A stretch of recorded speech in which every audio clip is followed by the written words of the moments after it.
Hello, everybody. It's my pleasure to welcome you here to this virtual tutorial. And as you see already from the title, there is quite some ground to cover. And that's why, as Sebastian already mentioned, this talk will be basically split in half. And in the first part, we will focus on phonons, or more generally on vibrations.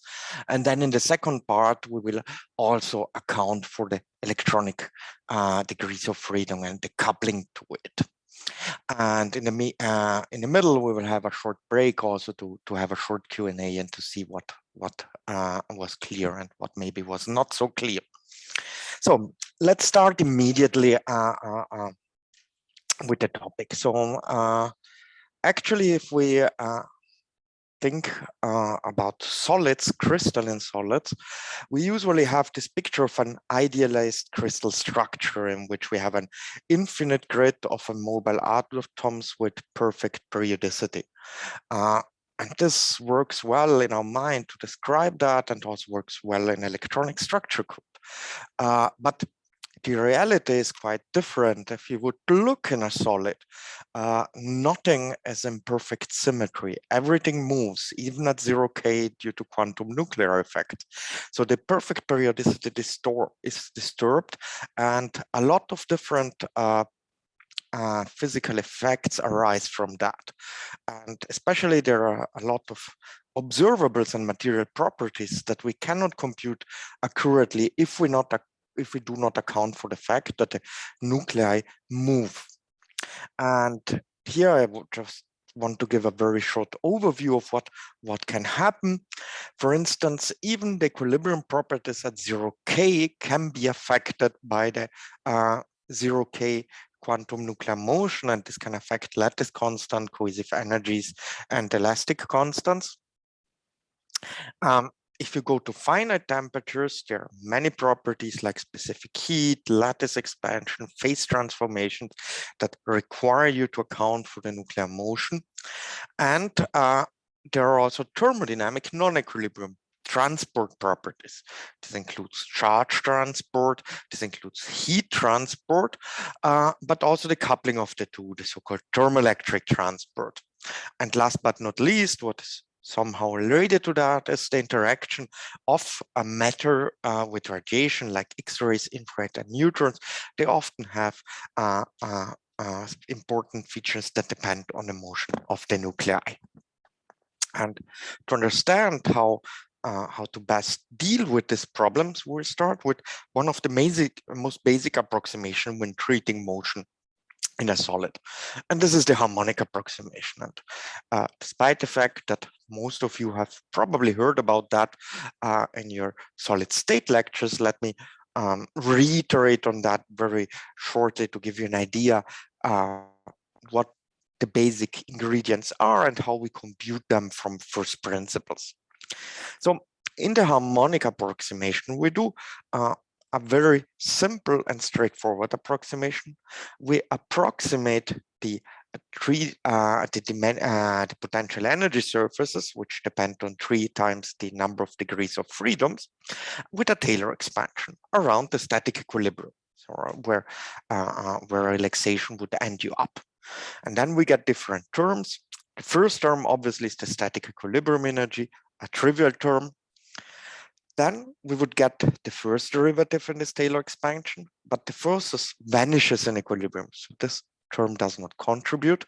And the first non-trivial, non-vanishing term is the second order term, which includes the Hessian, so the second derivative of the total energy. Now, as you already see now, this is a low temperature approximation. So in principle, this is only valid for small displacement, but in many cases, it is good enough and useful enough. So let's first assume that works and see how we can compute that. Now, in principle, you could think this is straightforward. We calculate forces all the time. Hessian should be as easy as calculating forces. Unfortunately, this is not the case. Hessians are theoretically, also formally, more challenging. And there's a fundamental reason to it. For forces, we have the HELLMAN-FEYNMAN theorem that tells us that in the Born-Oppenheimer approximation, the ground state electrons determine the potential energy. So the potential energy surface is given by the expectation value of the Hamiltonian. If we then want to calculate forces, so the derivative of this potential energy, we get two terms, one times the expectation value of the Hamiltonian, the derivative of the Hamiltonian, and one time the expectation value in which we have a derivative of the wave function. Now, the HELLMAN-FEYNMAN theorem exactly tells you that you can neglect it, that this term becomes zero, and that for the forces, you only need the expectation value of the Hamiltonian, which is nice. If you go to higher order derivatives, however, you need to do the derivative of the force. Then again, you get the expectation value of the second derivative of the Hamiltonian, and then a second term where you have both a derivative on the Hamiltonian and on the wave function. In this case, however, this term that involves the derivatives of the wave function does not vanish. So we have to compute it explicitly. And this is what we also call the adiabatic electron-phonon coupling. So how does your wave function depend on minute displacements of the nuclei? And in this regard, we have an additional theorem that generalizes the HELLMAN-FEYNMAN theorem. This is a 2n+1 theorem that tells you that to get the 2n+1 derivative of the energy, you require the n derivative of the wave function and the electronic density. And there's different ways to get them. In principle, you can use density functional perturbation theory, in which this derivative of the wave function is calculated explicitly, or you could use finite differences in which this is circumvented. Let's first look at what perturbation theory does. Perturbation theory, you start with a standard cone-sham Hamiltonian, and then you expand all the basic ingredients, so the Hamiltonian, the single particle wave functions, and the eigenvalues in terms of your perturbation lambda. So you do all the derivatives, assume as in a Taylor expansion that this is just a derivative, and do it times delta lambda. If you reinsert that in a lambda dependent cone-sham equation, you get the so-called Sternheimer equations, in which you neglect all terms where the perturbation is stronger than quadratic and stronger. Now, this equation can again be solved in a self-consistent theory formalism, for which you have to expand the response wave function, so the derivatives of these wave functions. This can be done in two different formalisms. Either you expand your perturbed wave function in terms of the unperturbed wave functions, or you directly expand the perturbed wave functions in terms of a basis set. So these two approaches have two different names because they were developed more in the field of materials and of quantum chemistry, but they're essentially the same kind of approach from a physical point of view. And you have to perform an additional self-consistency cycle to account for this, to determine how strong this perturbation is. There is a major advantage when using perturbation theory.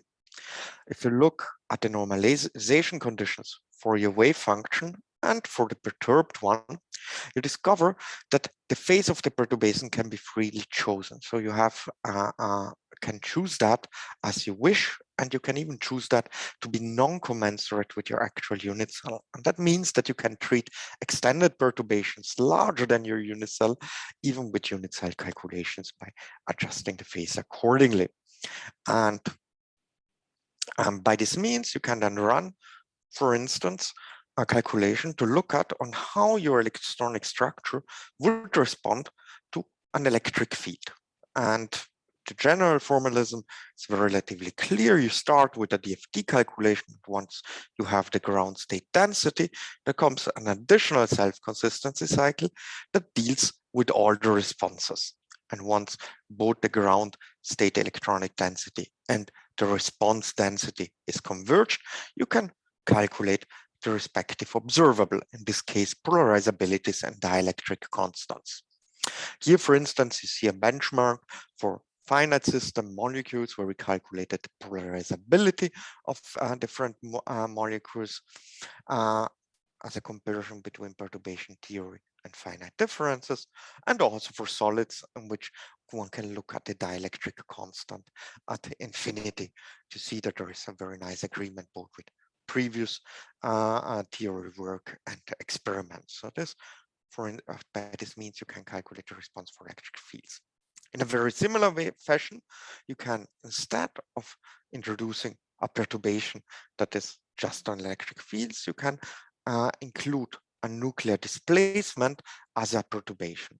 And then the exact same formalism runs around. You get the response of the density to this displacement, and from that you can get all phonon properties. Again, here is a benchmark for finite system. This is 60 molecule, and here the band structure for silicon, where you see that perturbation theory and finite difference approaches that we will come to in a second give very similar results. Now, what about these finite differences? Finite differences will be actually the kind of approach that we will use today as implemented in PhonoPy. Many of you have heard of this package. This is a Python package that allows you to calculate phonons via finite differences. Today, we will use it via FHI-aims, which is an interface that connects FHI-aims to codes like PhonoPy to calculate harmonic properties, but also to other codes and more advanced formalism that incorporate anharmonic effects, as we will see later on. Finite differences is conceptually much easier to grasp what is going on compared to perturbation theory.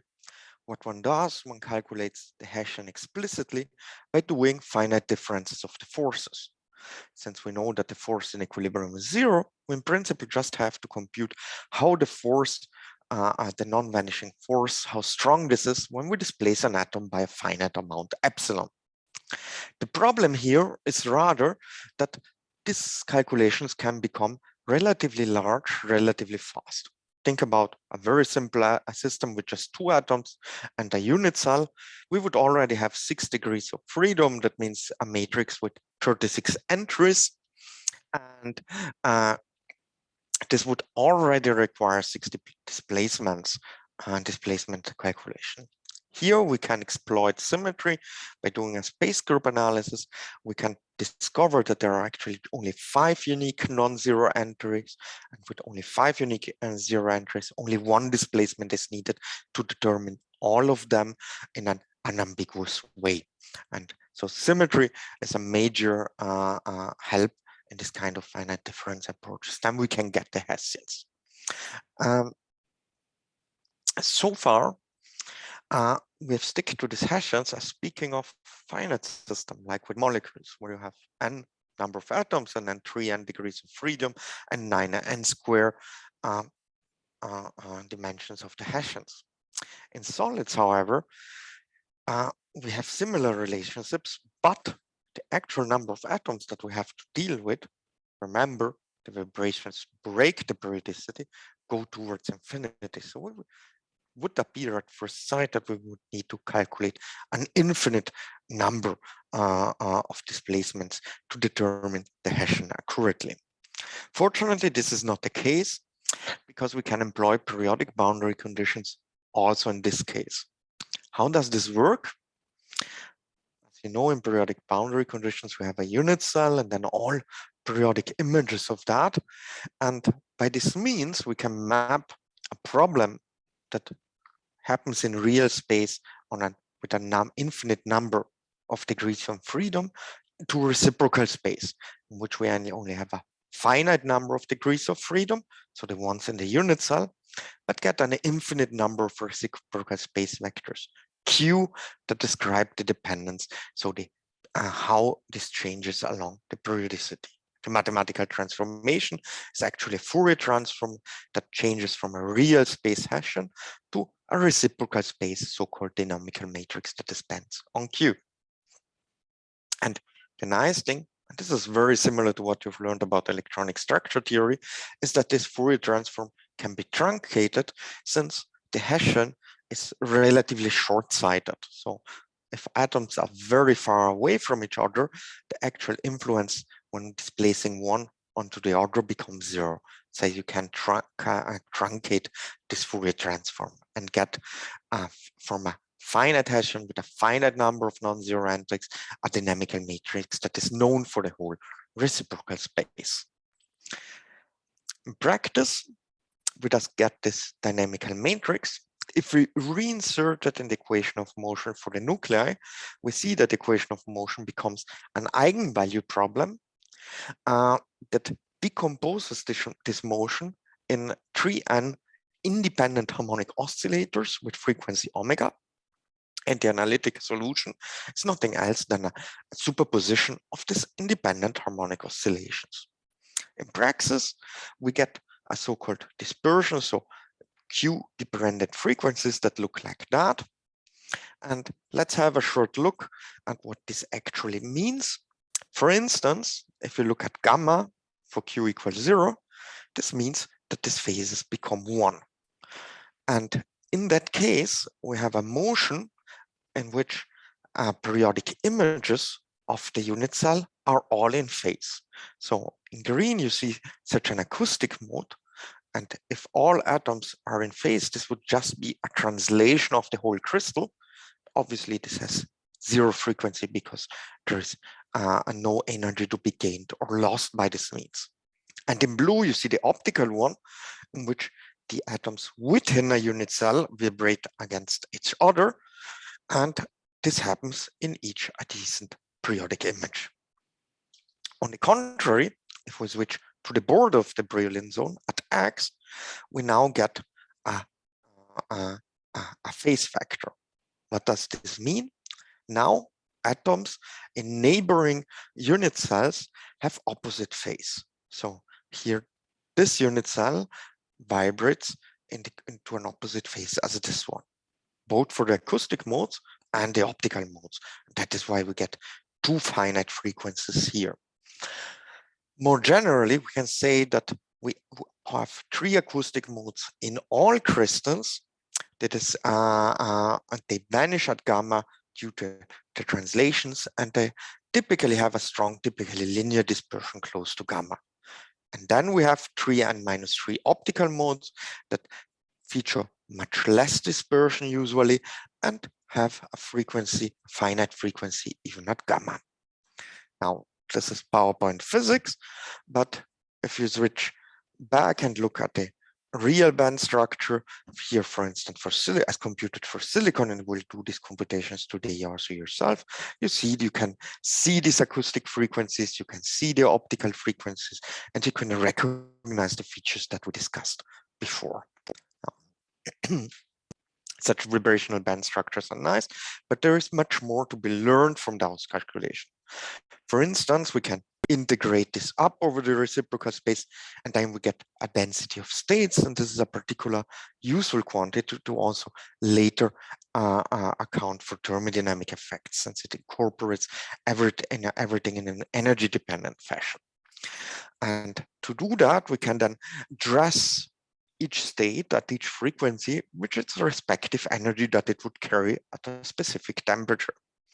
Here, we cannot only do the classical limit in which each mode carries kBt of energy according to the Perturbation theorem, but we can also account for the quantum mechanical Bose-Einstein distribution in which each mode carries the Bose-Einstein distribution plus 1/2 from the 0-point motion. And if we compare those two, one, for instance, sees that the energy as a function of temperature for all frequencies varies widely. For low frequencies, we see that at 0K, we have this 0-point motion, but then it rapidly becomes classical. High frequencies, however, have a very high energy due to quantum mechanical effects and only approach the classical limit in a very slow fashion. Remember, high frequencies means, in this case, strong interactions or low mass, like hydrogen, or both of them. So these are systems, whenever you have very high frequencies, that you have to be careful because quantum mechanical effects can matter.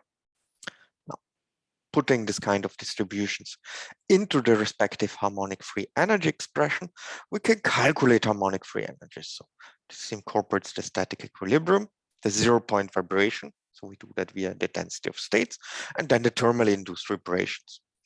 Then we can calculate, for instance, that's a harmonic free energy and its derivatives, which gives us the specific heat and which follow beautifully the usual quantum mechanical behavior with an T/3 dependence at 0 and then approaching the classical limit that is constant at higher temperatures here. So far, so good, and you will learn more about all these properties during the tutorial. Let me just give you a short warning. So far, I've just showed you silicon. There's one additional thing that one has to take care of when dealing with polar crystals. Means in principle, all crystals where there is even a tiny amount of charge transfer. Here, as for instance, you see magnesium oxide, the dots are experimental measured band structures and green is a DFT calculation. Generally, we see a very nice agreement between the calculation and experimental, but not here. Here, there seems to be something wrong. We do not see actually this kind of frequencies up here. What is wrong there? Now, you have to realize that in a case like magnesium oxide, where the individual atoms carry some charge, displacing these atoms will induce a weak but long-range dipole field that then it will interact with the other charges far away.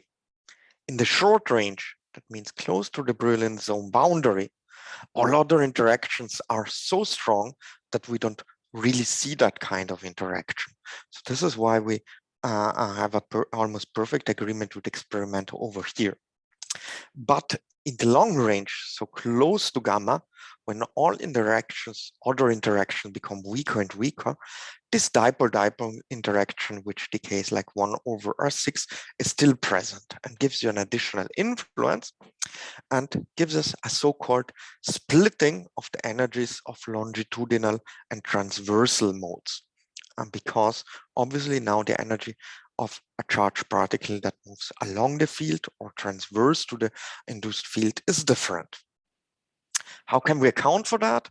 It is, as a matter of fact, relatively straightforward.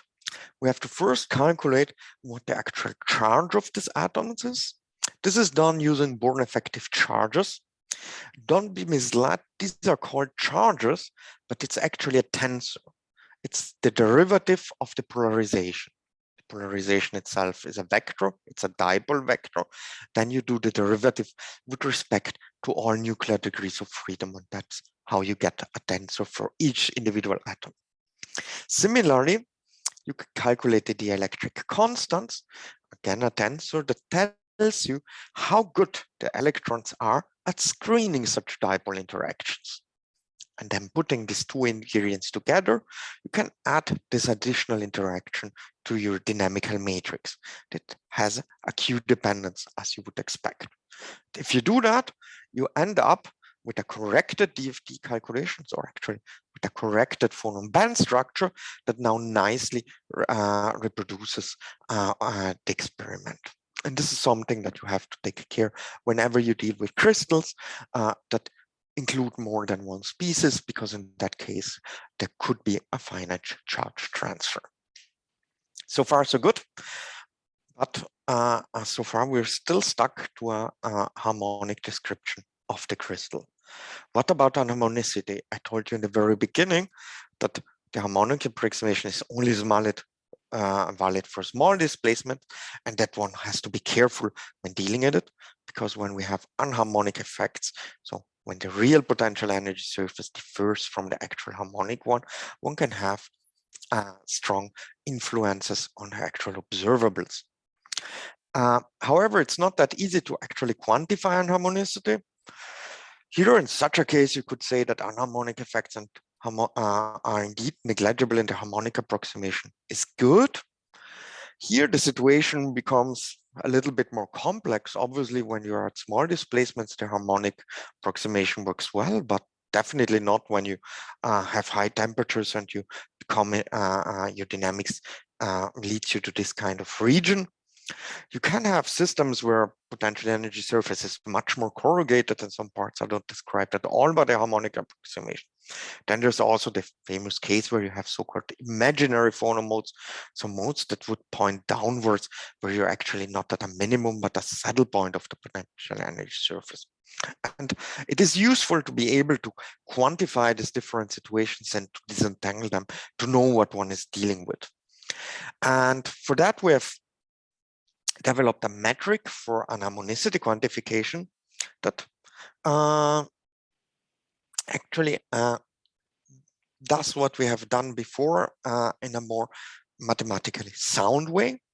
So we actually run ab initio MD simulations to obtain harmonic trajectories as a function of time at each temperature. We then store these energies and the trajectories. And in a second step, we compare what energies would the harmonic approximation predict for exactly these trajectories. We then evaluate what the differences is, and then can quantify the strength of anharmonic effects for this particular trajectory and temperature. In practice, we do not do that with energies, but with forces, because this gives us also an atomic specific resolution for anharmonic effects. Here again, some examples. If you do that for silicon, for instance, see that DFT forces and harmonic forces are closely correlated. This is indeed a case where the harmonic approximation works nicely. On the other hand, here you see copper iodide at 300 K. Here we see that there are there's much less correlation. We have much more outliers. This is a case where there are actually configurations that are not described by the harmonic approximation at all.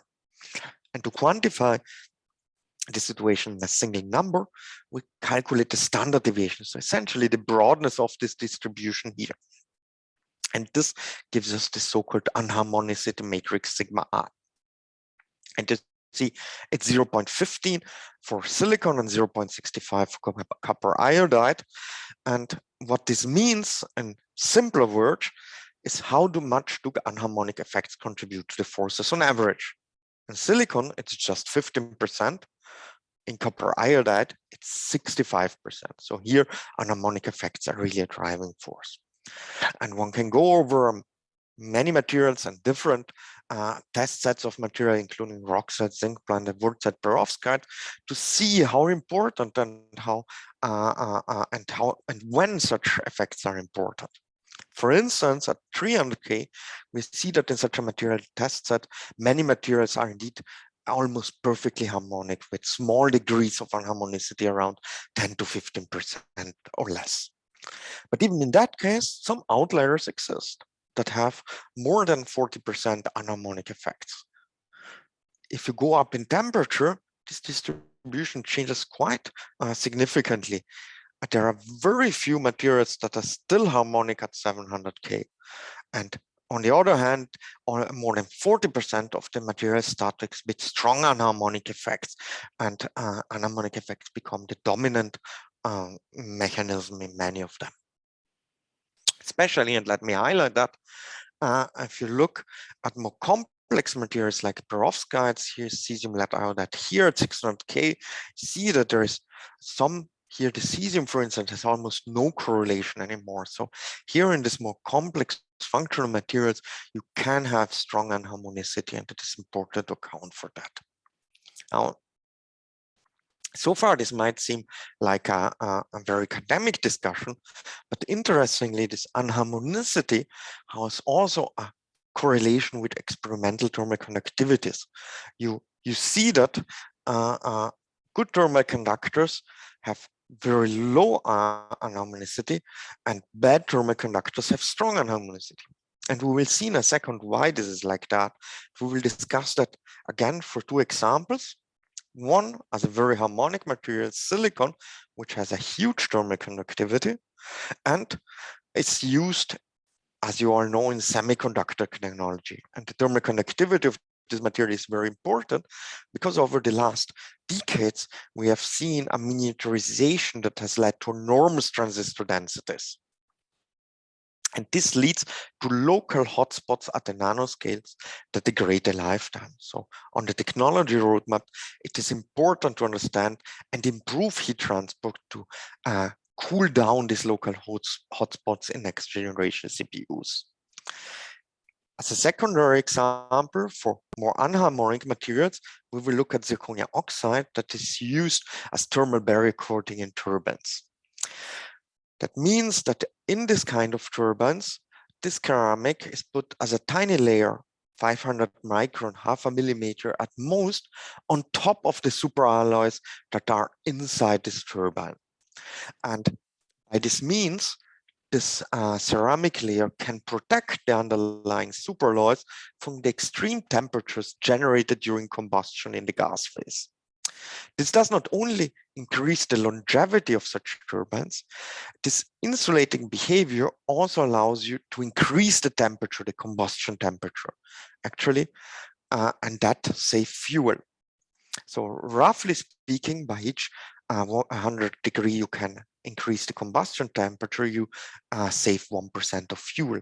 Over the last 30 years, this has been one of the main mechanisms driving fuel efficiency in turbines. Nowadays, in each kind of airplane, turbine airplane, at least you ride, the actual combustion temperature is a couple of 100K above the melting temperature of the superalloy. And the only thing preventing the superalloy to melt is this half a millimeter of zirconia. It obviously also in this case, improving the insulating properties of these kinds of alloys is important on the industry roadmap. So these are the two edge cases we're going to discuss, and we will discuss how first principles theories can deal in describing these two very different situations. This leads us now to the theory of heat transport, and now let's shed some light why this is related to anharmonicity. Heat transport, if you think of it, it's a macroscopic effect. You have a cold and a hot part, and you macroscopic bulk, then you have this temperature gradient and a heat flux that naturally develops trying to establish equilibrium. The thermal conductivity is the material constant that actually describes the proportionality between gradient and flux. There are actually three different contributions to them. Photons, if you have a hot incandescent materials, electrons, as said, we will get to the electronic part later. Here we're dealing with insulators and semiconductors, so we can leave it out for a second. And then there's the nuclear. This has to do with nuclear dynamics. As said before, usually when we talk about nuclear dynamics, we think about the harmonic approximation. Now, the harmonic approximation is nice because it decouples the normal modes. In turn, however, this also means that we have an infinite phonon lifetime, and in turn, this leads to an infinite thermal conductivity. The thing or the physical effect that actually limits the thermal conductivity is the anharmonicity, which explains why we have seen this strong correlation between anharmonicity and thermal conductivity in the plot before. To describe anharmonic effects, one can again use perturbation theory, and one go one step beyond by including electron phonon coupling. Or one can do it explicitly by running molecular dynamics and accounting on the dynamic of the full potential energy surface. One thing that one has to be careful about is that heat transport mechanism happens on time scales between picoseconds and nanoseconds, and on length scales between nanometers and micrometers. Now, such length and time scales are easily accessible with classical semi-empirical potential, for which the accuracy is, however, questionable. With first principle approaches, we are much more limited in the time and length scales. So one has to be careful and when trying to describe heat transport with these mechanisms. So let us look at the first method in which one can do that. These are so-called methods that are based on the Boltzmann transport equation. So one looks on how a phonon population in time evolves and how equilibrium is reestablished after perturbation. If one goes to the derivation, one ends up with a relatively simple and intuitive expression in which the thermal conductivity is proportional to this expression. Here we have the group velocity, so the velocity at which the phonons travel, the frequency, so how much energy a phonon can carry, the respective equilibrium population, so how many phonons with this frequency are present, and last but not least, the phonon lifetime, which tells you how long this phonon will travel before being disrupted. The first three ingredients we have seen we can get from harmonic phonon theory. The phonon lifetime, however, that is limited by anharmonicity. And this one can be calculated from perturbation theory, from fitting the forces in ab initio MD, or fitting the phonon line wind in ab initio MD. And all these approaches give very accurate results for good thermal conductors at low temperatures. However, the results are questionable at higher level of anharmonicity because all the anharmonicity is treated only as a perturbation and not fully self-consistently. As an example, I show a relatively recent paper in which several different materials were investigated. Here, by using a third order expansion, so by using not just the harmonic phonons, but also one order of in the Taylor expansion more. And here you see the ratio between experimental thermal conductivity and calculated thermal conductivities. And you see that there is a decent trend and a decent agreement, but especially if you come to lower thermal conductivity, which somehow implies strong anharmonicity, see that there can be quite strong disagreement in the regions of factor 2, 3, almost to 4. Now, more recently, this kind of formalism have been improved by counting not only for third order, but also for fourth order terms in the Taylor expansion by trying to include even higher orders effectively by fitting to molecular dynamic simulations. And this definitely improves the agreement. Still, if you come to thermal insulators, you see that there can be errors in the order of magnitudes of factor 2 or more. And so one has to be careful with this kind of approaches. They have the include order of interactions up to fourth order in the best case, but still you're limited to results where you actually have weak anharmonic effects that can be treated perturbatively. An alternative approach is to directly use MD, and for that you exploit the fluctuation-dissipation theorem. This comes actually back to something that you all know from textbooks, so-called Brownian motion. So the theoretic motion of the particles is closely related to the frictional force under perturbation. So if everything moves around, it will generate friction if you try to move something across such a fluid. So a more general formulation of this kind of principle was formulated as the fluctuation-dissipation theory in the 50s. And it has the advantage that you can perform simulations in thermodynamic equilibrium and get information about non-equilibrium processes. For the thermal conductivity, this means you have to calculate the heat flux, and then the integral over the autocorrelation function of the heat flux gives you the thermal conductivity. Here, a more macroscopic example. Imagine you have a temperature peak at some very special point on your plane, and if you then look on how this evolves, you will see that this will evolve like a Gaussian and broaden and broaden and broaden. If you calculate the flux in such a system, you see that it slowly decays the average flux, and if you then calculate the average autocorrelation function, you also see that it decays, and then the integral over that will give you the thermal conductivity. Now, this is a macroscopic example. The interesting thing is that this kind of approach also works at the microscopic level. If you look at the system here, a finite system where we have strong oscillations, you don't really see that there is a strong peak and how it decays in time. Neither do you see that the heat flux has a very regular behavior if you look at it with naked eye.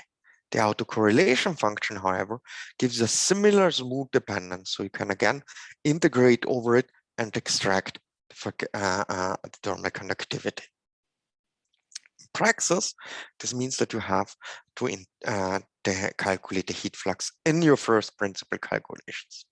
The heat flux is implicitly defined with the continuity equation, and one way to define it is by including an energy decomposition where you assign an energy to each atom. Then you end up with a heat flux that is the energy barycenter, the time derivative of the energy barycenter. However, this is not unique by definition. The partitioning is arbitrary. It only you can sum it as long as it sums up to the same total energy. This is even more severe in first principles, where you have additionally an electronic density that can carry energy. So how can we overcome this problem? Instead of calculating the energy barycenter, we take the time derivative inside the expression, and then we get two terms. Velocity times energy is so-called convective heat flux. This is important in liquids and gases where the atoms really move. In solid, we can neglect it.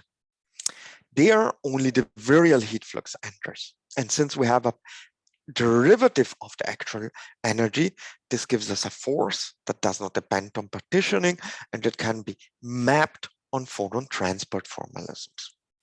Practically, we can derive such expressions, for instance, by looking at kinetic and potential energies, and then putting it in our heat flux expression, and then we see immediately that we get pairwise expression that only account for these derivatives. Okay. And also we see that the heat flux does not depend on the absolute positions. The question is what this derivatives is here, how can we evaluate it? For semi-empirical potentials, or for something like a harmonic approximation, this is trivial. You just take the derivative and the potential immediately separates into pairwise contributions, so we can assign them. So the partitioning naturally arises because the interactions are pairwise by definition. Interestingly, we see the exact same behavior if we look at the first principle Hamiltonian. Here, however, we see that the electron density serves as the second partner, which helps us partitioning onto energies that belong to different atoms.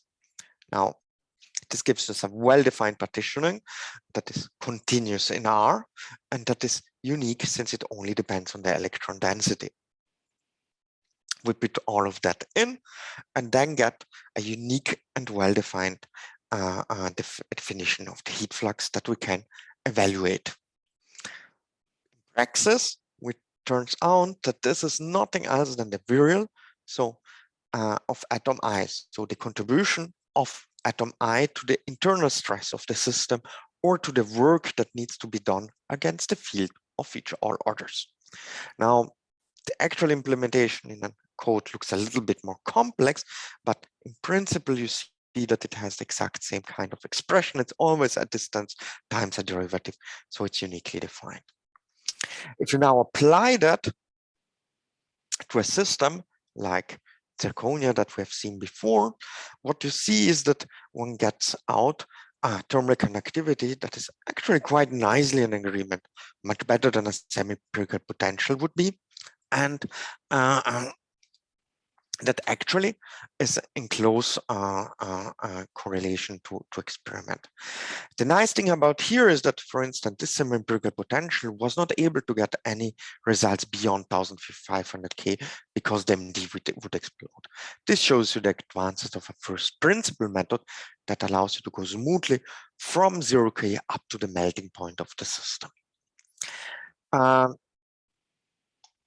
So this is very nice. I will skip a short explanation and directly go to the next system. You can, in principle, do exact same thing for silicon, and what you will then end up with is this kind of plot. So you see if you does that right and accurately accounts for the relevant time and length scale, one can both describe very anharmonic systems like zirconia and harmonic systems like silicon, despite the fact that their thermal conductivities differ by almost 2 orders of magnitude. Now, these are just 2 systems, but the described Pin-Kubo method also works for a lot of other systems. Here you see we have done an extensive benchmark over 32 different materials with well-captured and well-measured experimental thermal conductivity, and you see that we're actually very close to the actual experimental predictions. So in this case, you see that the Pin-Kubo molecular dynamics model has the advantage that it accounts for all orders of interaction, all anharmonic effects, and thus gives you a method to really go up to the melting point, even for strongly anharmonic systems. And this leads me to my first summary of today and to the finish of this first part of the talk.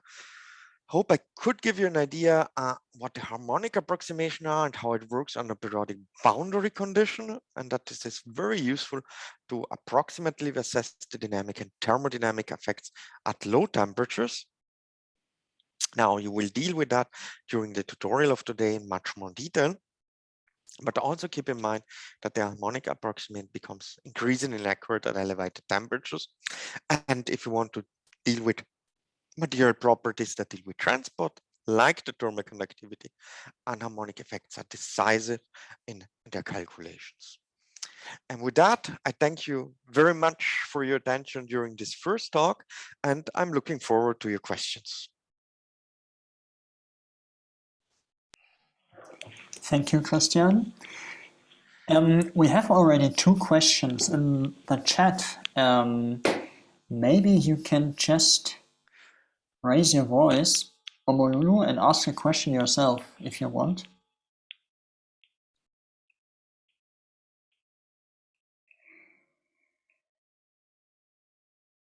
If not, maybe I read the question. Why doesn't DFT capture this dipole effect?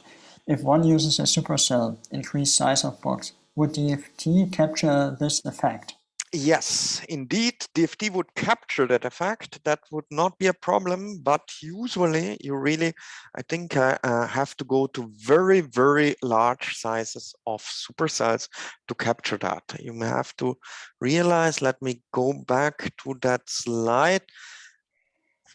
I think you will see it also in this afternoon's tutorial in a little bit more detail how and the supercell convergence goes. But let me go back to that. Okay, here we are. If you use, for instance, 2x2 cell, you would only capture this X point.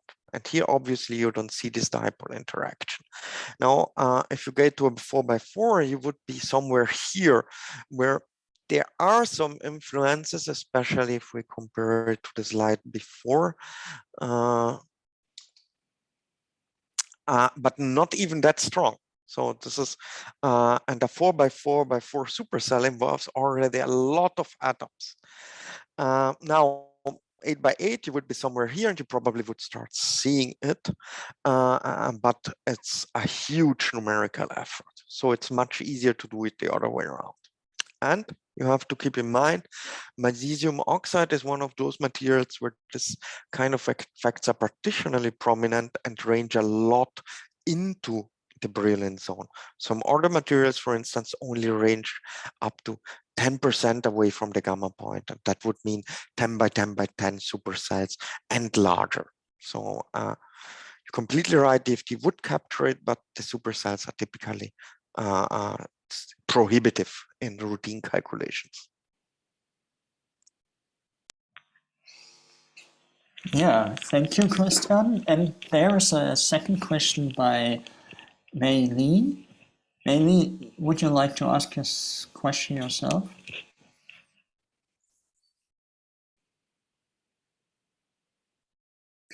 So the question was, when calculate the anharmonic score, which temperature should be used for ab initio molecular dynamics, or just room temperature is enough? So, yeah.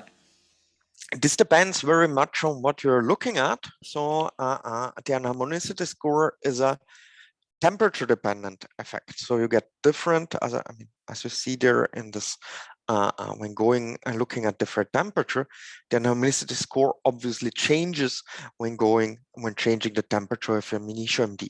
Now, it depends very much on what you want to look at. If you're interested at a high temperature property at 1000 K, you have to calculate it at 1000 K. If you're interested only at room temperature, you only calculate it at room temperature.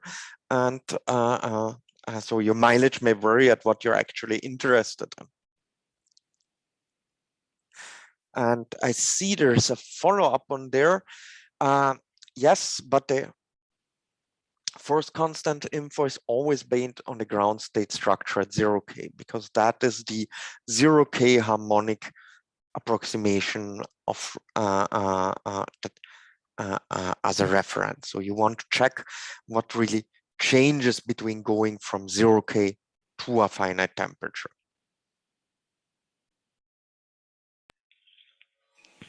Perfect. Thank you. Are there more questions?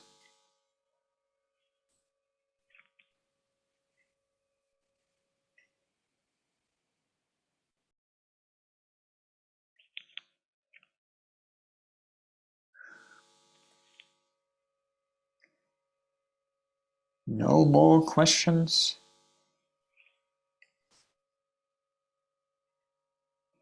So